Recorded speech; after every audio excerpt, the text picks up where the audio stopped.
Hello, আশা করি তোমরা সবাই ভালো আছো।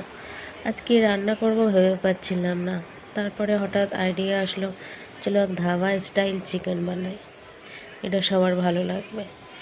তাই প্রথমে কড়াইতে তেল, তেজপাতা, গরম মশলা দিয়ে নিলাম।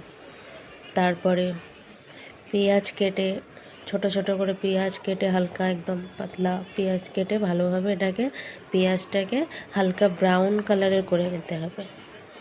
পেঁয়াজটা ব্রাউন হয়ে গেলে ওতে তোমার কারি পাতা দিতে হবে, আর কাঁচা ঝাল, যাদের শুকনো ঝাল খেতে ভালোবাসে তারা শুকনো ঝালটাকেও দিতে পারে। এবার ওটাকে ভালোভাবে নেড়ে চেড়ে ভালোভাবে হালকা ব্রাউন হয়ে যাবে যখন, তখন ওখানে চিকেন দিতে হবে। চিকেন দিয়ে ভালোভাবে ওটাকে বানিয়ে নিয়ে তারপরে ওখানে টমেটো, আদা আর রসুনের পেস্ট এটাকে মিশিয়ে ভালোভাবে মিক্স করে নিয়ে ওটাকে রাখতে হবে। তারপর কিছুক্ষণ এভাবে মিক্স করার পরে তোমার এটাতে দই দিতে হবে, টক দই। টক দইটা দিলে না এটা খেতে দারুণ লাগে।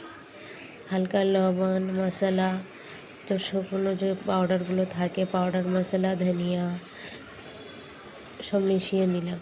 হলুদ, ধনিয়া, গরম মশলা, চিকেন মশলা সবটাকে ভালোভাবে মিশিয়ে নিলাম।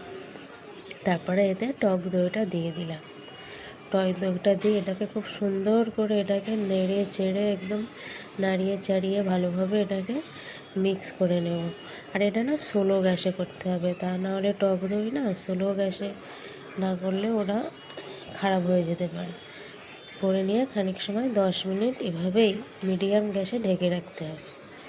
ধনিয়া পাতা দিয়ে ভালো করে ধনিয়া পাতাটাকে মিক্স করে নিয়ে এভাবে তোমাকে 10 মিনিট মিডিয়াম গ্যাসে রেখে দিতে হবে।